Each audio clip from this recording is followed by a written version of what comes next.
I mean, it's more than a product, it's a concept which is aligned with the changing automotive technology, which over last, I would say, 10 years, whether it's EV or an autonomous vehicle coming, has completely changed the way vehicles were produced. And second, the customer expectations is also changing. The people who take their car to service also expects a different level of. So we have tried to understand, both part of the thing, and we have come up with certain. I mean, one of the project that we are trying to show is a diagnostic lane.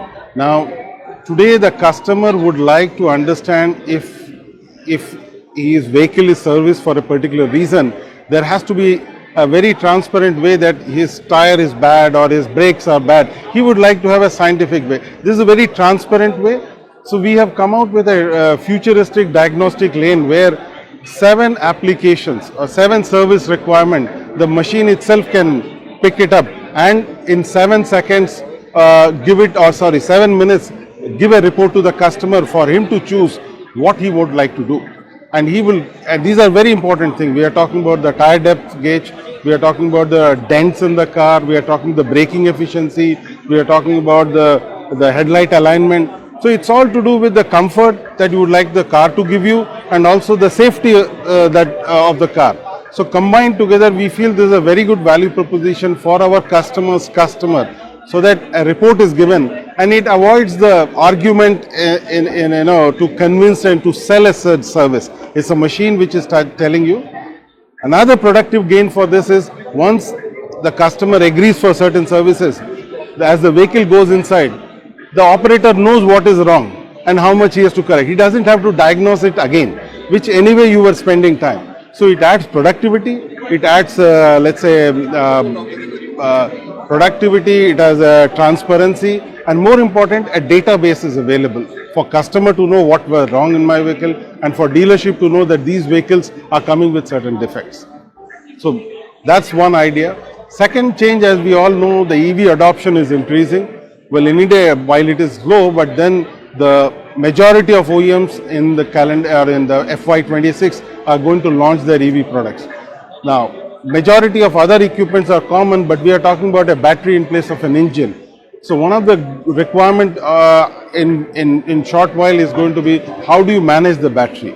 Okay, how do you understand the health of the battery, which is very important because it's also a safety item. It's also something the car owner depends on. If it says it's 80%, it should be true 80%. So we have worked on the various solutions that are globally available to customers of Tesla or BMWs of the world, and we have tried to bring this and complete the whole thing. So the whole idea is to redefine ATS, which is nothing but automotive technology and solution, and be ready for the future requirements of the company. That's the whole idea. In the process, you see 2-3 equipment being developed and displayed.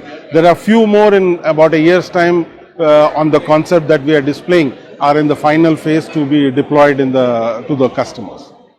Well, if you look at the passenger car growth, we were expecting about 7 to 8%, but it's not likely to be beyond 3 or 4.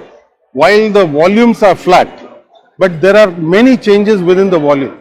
The aspirant players like Tatas, Mahindras have really, and even Toyota, for example, have come up.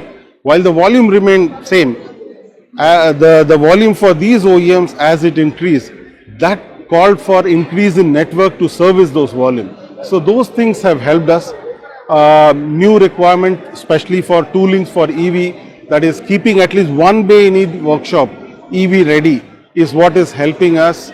So these are quite, and another big thing what we are seeing right now in the market post-COVID, and which is gaining momentum every year, is what we call it as an open market, garages. Now that's becoming quite big. In COVID, it has gained traction because the new cars were not available. People went and bought old cars, and then a service requirement. This is gaining momentum. And big brands like Bosch and TVS are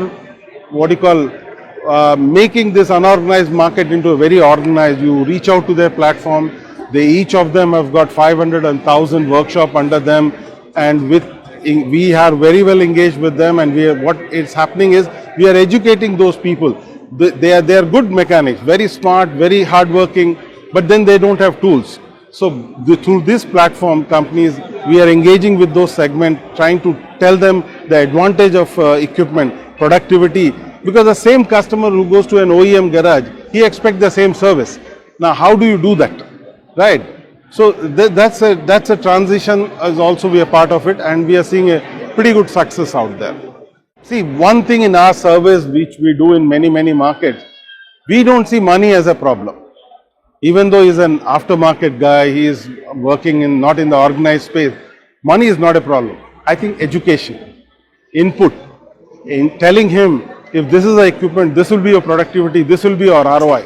If we can communicate and engage, I think I'm seeing a very big success in that. And as a result, we are also part of the automobile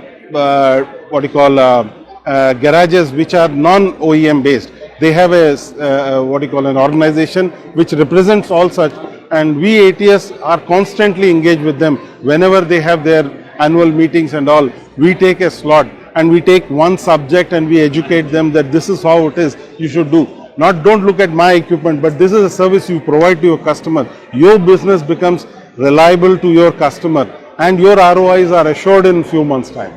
So that engagement has to increase much more for effectiveness of the, we don't call it unorganized, we call it multi-brand workshops. As you rightly said, this is a platform we have been using for last 5 years or last 5 this thing to showcase the new thing.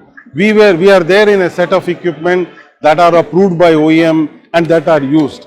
I mean, there is no great differentiator I can bring it. But this is a platform we try and bring new equipment. Many customers come, like you saw the VR, we encourage them to use it and we take a feedback from them. This is a place where when we bring new equipment, it's more of a learning to us with the kind of customer base that comes in, and try and go back and do your homework and then launch a proper product that fine tunes the requirement.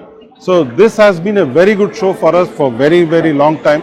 We have been participating almost for 10 to 15 years in every auto expo, and every time we have gone back hands full with new insights and new customer base. And this also connects us with the customer, because especially the multi-brand. It's difficult for us to reach out everywhere. We don't know. But when this happens, many multi-brand comes in. And they many times come with their own ideas. Why don't you do this? And that's why we have a team of about 25, 30 people sitting here, taking their insight, and evening they come and give a repository that this is what I'm hearing it. Have a look into it. So trying to combine both the feedback and making the future much more secure and usable for our customers.